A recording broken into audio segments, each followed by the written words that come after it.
علشان إحنا وولادنا وأزواجنا نستحق حياة أفضل. يالّا بينا نتعلم مع بعض إزاي نبني أسرة متماسكة وأسرة سعيدة، وأنا بافرّجكم على look الmakeup اللي عملته النهارده. هاتصل بجوزي دلوقتي وأسأله سؤال، يا ترى إحنا بنتجوز ليه؟ تنسيني بقى بعد الفيديو ده تسألي جوزِك وكمان تعملي له share علشان تعرفي هو اتجوزِك ليه. ايه يا محي، ايه الاخبار؟ الو، انت سامعني؟ سامعِك آه. كده سامعاك. ايه الاخبار؟ آه. كله تمام الحمد لله. جاهز بقى لمكالمة النهارده؟ جاهز. ماشي. في سؤال بقى عايزه اساله لك وهتجاوبني عليه. خير. احنا احنا بنتجوز ليه؟ بنتجوز علشان نعمل أسرة نعمل ونكمّل اسره ازاي يعني؟ ونكمّل نُص ديننا وايه كمان؟ ونكافح في الحياة مع بعض ماشي، وايه كمان؟ يعني. ماشي. دلوقتي عامة المشكلة اللي بتواجهنا دلوقتي أو بتواجه الجيل اللي طالع، إنه اتحط في عقله أو الأفكار اللي هو ورثها هو إن الجواز ليه علاقة بالحاجات المادية اللي إحنا محتاجينها. زي إننا مثلا بنتجوز علشان نكمل نص ديننا. طب هو الدين ناقص أصلا عشان إحنا نكمله؟ الدين مش لأ، ناقص عشان نكمله، دي حاجة. تاني حاجة، الجواز أصلا كان موجود من قبل ما ننزل الأرض ومن قبل ما الدين يبقى موجود، صح ولا لأ؟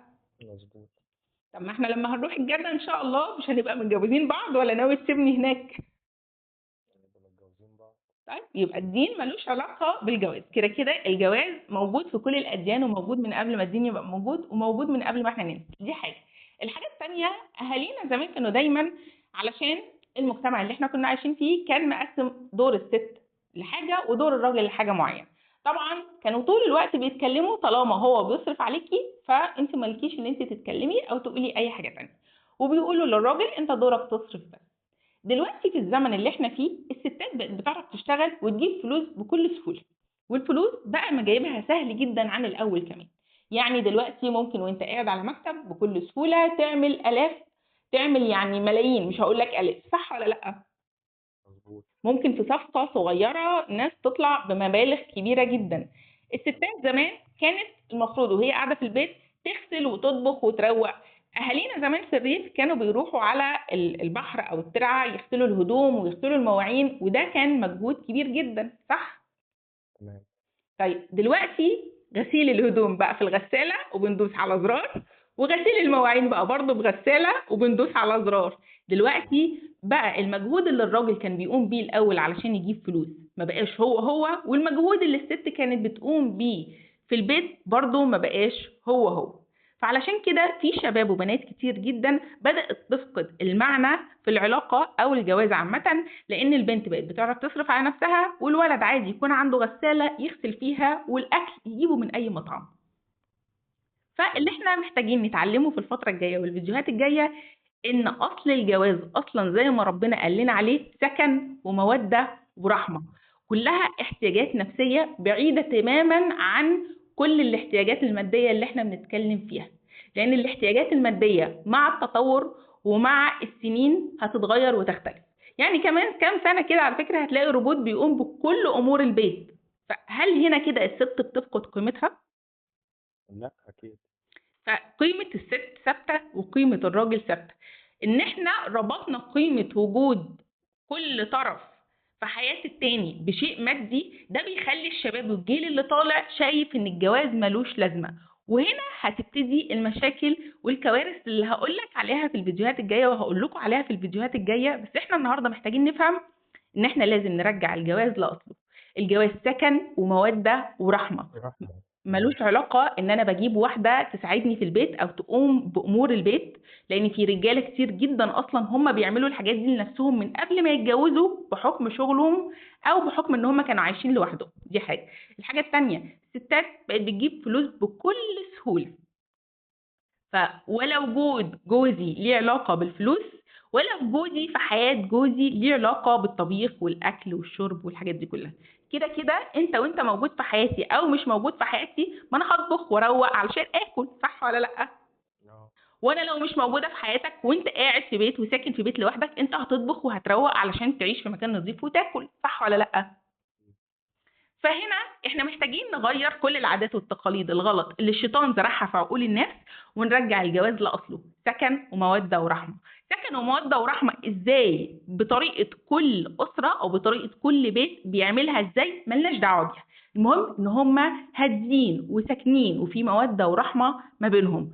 فالنهاردة احنا محتاجين نرجع تاني للأصل، علشان تغيير وتحريف الأصل هيخلينا نورث أولادنا أو نورث الأجيال الجاية مفهوم غلط عن الجواز، هيخلي دور الجواز في حياتهم ينحرف عن الدور الحقيقي، وبالتالي هم هيبقوا حاسين ان هم مش عايزين يتجوزوا لان هم رابطين الجواز بالحاجات الماديه، في حين ان اصل الجواز ملوش علاقه بالحاجات الماديه اللي احنا بندور عليها خالص. وخصوصا لو تلاحظ دلوقتي نسب الطلاق كترت، تفتكر ليه؟ خلافات خلافات مادية، خلافات أسرية، عدم تفاهم، خلافات حاجات ماديه كتير. عشان الستات بقت بتعرف تجيب فلوس وبتعرف تشتغل، والرجاله بقت شايفه ان الستات ما بتقومش بنفس الدور اللي كانت معتقده ان هو لازم يبقى موجود. يعني واحد عنده 50 60 سنه عايش من قبل التطور ده كان شايف مامته بتغسل على الترعه وبتنزل الارض ومش عارف ايه والحاجات دي كلها. دلوقتي الارض بقى فيها كل الالات اللي تقدر تسهل على الفلاح ان هو يعمل الكلام ده. زي ما قلت لك في اول الفيديو، الغساله بتاعت الغسيل بقت موجوده وبتاعت المواعين بقت موجوده، فهو معتقد ان مراته ما بتقومش بنفس الدور اللي مامته بتقوم بيه، فبالتالي مراته ملهاش لازمه. وهي بقت بتعرف تجيب فلوس، فهي معتقده ان طالما وجود الفلوس موجود من غير جوزها فهو ملوش لازمه، علشان اهالينا ورثونا ان طالما الراجل بيصرف وانتي بتاكلي وتشربي مالكيش انك تتكلمي، وكل اللي انت المفروض تقومي بيه او تعمليه انك تربي الولاد وانك تاخدي بالك من البيت وبس. فمحتاجين نرجع تاني الجواز سكن وموده ورحمه. بس دول بيتحطوا ازاي او بنعملهم ازاي او بنتعامل بيهم ازاي هقول لك بقى بكره ان شاء الله في الفيديو الجاي عشان ما نطولش عليه. فبعد ما انا قلت لك الكلام ده بقى، هتسحب الكلام الاولاني ولا لسه برضه فاكر ان الجواز نص دين والحاجات دي؟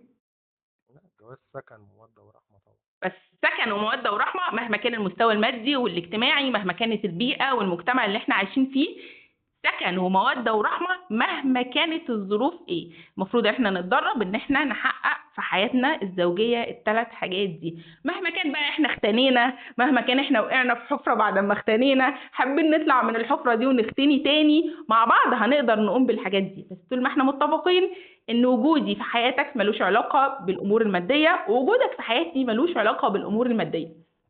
فلما مش هقول لك بقى دلوقتي، هقول لك بكره. كنت هقول لك دلوقتي لما يجي حد يقول لك، بس هقول لك بكره ان شاء الله عشان احنا طولنا. تمام؟ انا وجودي في حياتك ايه؟ مودة ورحمة. وانت وجودك في حياتي ايه؟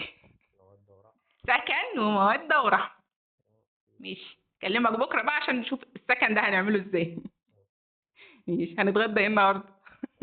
دلوقتي بقى لازم نفهم ونقتنع ان احنا علشان نحل كل المشاكل الزوجيه والاسريه اللي احنا شايفينها لازم نرجع من الاول ونفهم اصلا احنا بنتجوز ليه. فالجواز سكن وموده ورحمه. لو احنا بناء على العادات والتقاليد اللي بيخلقها الشيطان في عقولنا علشان يحرف لنا الدين ويحرف لنا المعنى الحقيقي من اصل الحاجه، اقتنعنا ان هو فعلا ليه علاقه بامور ماديه، صدقوني التطور اللي حاصل ده هيخلي ولادنا اصلا يفقدوا الرغبه في الجواز، وبالتالي في مشاكل وحاجات كتير هم هيواجهوها ما كانتش على ايامنا، لان الزمن بيتغير. ولو احنا ما غيرناش الفكر وبقينا مرنين كفايه علشان نقدر ندرس الامور بتحصل ازاي وبتحصل ليه وامتى علشان نلحقها، صدقوني ولادنا هيقعوا في حفره مش هيعرفوا يقوموا منها. واحنا مسؤولين نصلح الحفر اللي الاجيال اللي قبلنا سابوها لنا واحنا عمالين نقع فيها. فمع بعض انا وانتوا ان شاء الله هنغير كل ده. ما تنسوش بقى تقولوا لي رايكم في لوك النهارده. والناس اللي اول مره تشوفني، انا اسماء حسين، بشتغل ميك اب ارتست زي ما انتوا عارفين، بس مجال دراستي علم النفس، مهتمه جدا بالاسره، لان انا دايما ببقى شايفه ان الاسره السعيده بتخلي البني ادم سعيد مبسوط قادر ينتج قادر يبدع قادر يقوم بدوره في الحياه صح كبني ادم وكانسان، ما بيكونش منحرف، ما بيكونش تعبان، ما بيكونش عنده اضطراب نفسي، ما بيكونش حزين. وانا بحبكم جدا ويهمني ان حياتكم تكون احسن. بكره ان شاء الله هنتعلم حاجه جديده في ازاي نخلي حياتنا الاسريه اسعد واحلى واسرنا متماسكه اكتر. بحبكم جدا وانتم بخير، اشوفكم على خير بكره.